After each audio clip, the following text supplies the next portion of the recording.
슈퍼히어로 영화 장르에 장대한 획을 그었던 작품이라고 하면 당연히 샘 레이미 감독과 토비 맥과이어 주연의 트릴로지 스파이더맨 시리즈라고 장담할 수 있습니다.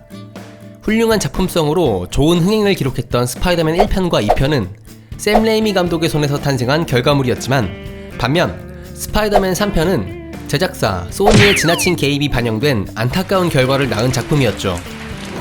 그렇다고 해서 결코 저조한 흥행을 기록했다는 것은 아닙니다.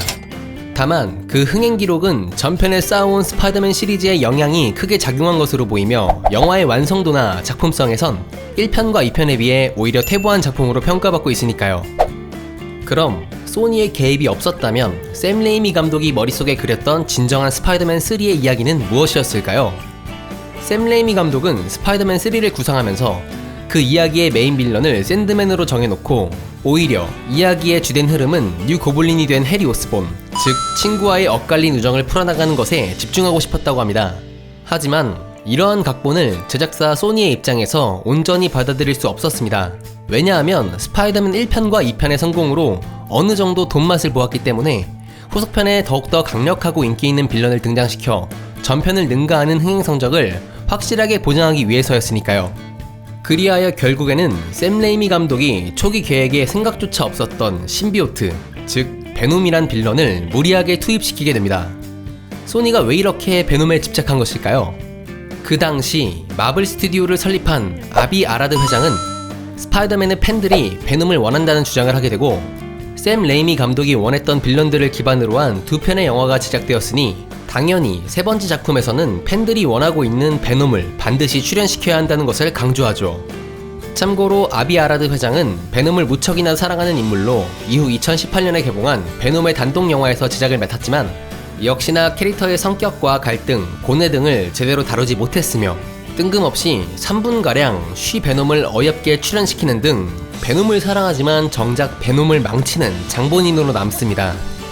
아무튼 그 때문에 갑작스러운 빌런 베놈을 투입으로 베놈의 숙주가 될 에디 브로크의 등장과 피터 파커가 신비오트에 감염되는 장면 등을 추가하게 되면서 탄탄했던 초기 각본은 대대적인 수정 작업이 불가피해진 상황에 부딪힙니다.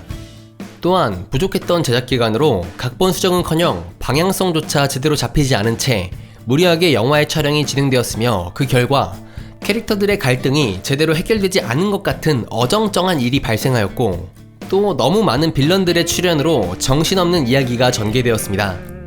때문에 스파이더맨 3는 어설픈 작품성을 보이게 되며 전작들과 비교하면 매우 아쉬운 작품으로 평가받는데요. 이러한 발단이 화근이 되어 결국에는 소니와 샘 레이미 감독의 관계에 마찰이 생기고, 이후 스파이더맨 4의 스토리보드가 제작되었음에도 또다시 시작된 소니의 지나친 간섭을 이기지 못해 결국 샘 레이미 감독은 감독직에서 하차하게 되죠. 원래 샘 레이미 감독이 기획한 스파이더맨 4의 스토리보드처럼 영화가 제작되었다면 메인 빌런으로 벌처와 미스테리오가 등장하고, 3편에서 관계가 소홀해졌던 메리 제인과의 이야기에 이어 배우 앤 해서웨이를 블랙캣 역으로 캐스팅하여 스파이더맨과 새로운 관계를 만들어 나가려고 했던 것으로 예상됩니다.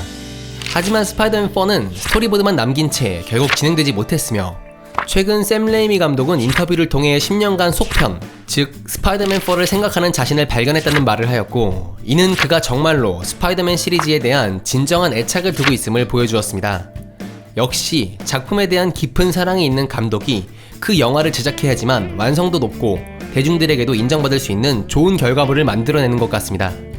샘 레이미 감독은 공포영화 이블데드로 데뷔하였으며, 수차례 공포영화에 참여해온 경력을 바탕으로 스파이더맨 시리즈에서도 공포영화에 등장할 법한 장면 연출법을 활용해 몰입도를 높이며 긴장감 있는 장면들을 만들어냅니다.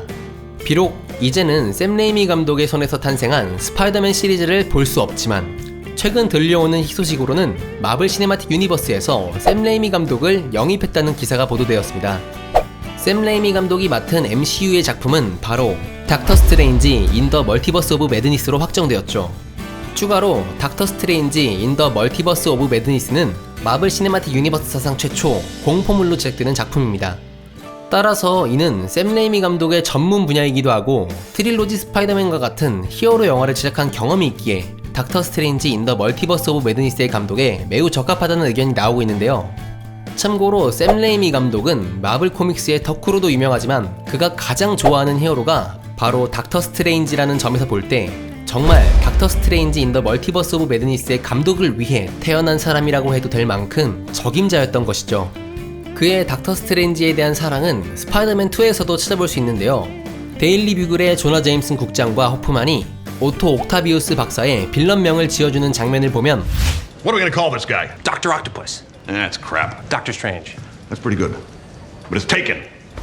이렇듯 샘 레이미 감독은 스파이더맨2에서 닥터 스트레인지의 히어로명을 언급할 정도로 그가 얼마나 좋아하는 영웅이었는지를 가늠할 수 있게 해주었으며, 샘 레이미 감독이 가장 좋아하는 캐릭터의 작품인 만큼 정성과 사랑을 쏟아부어 트릴로지 스파이더맨 1편과 2편처럼 완성도 높은 작품이 탄생할 것을 팬들은 내심 기대하고 있습니다. 닥터 스트레인지 인 더 멀티버스 오브 매드니스의 개봉일은 현재 코로나로 인해 2022년 3월 25일로 미뤄졌는데요. 현재 조금씩 잠잠해졌던 코로나19가 다시금 기승을 부리며 사회에 이슈가 되고 있는데요. 여러분들도 코로나19로부터 계속해서 건강 잘 지켜가시길 바랍니다. 오늘 준비한 소식은 여기까지이며 다음에 다시 찾아오겠습니다. 감사합니다.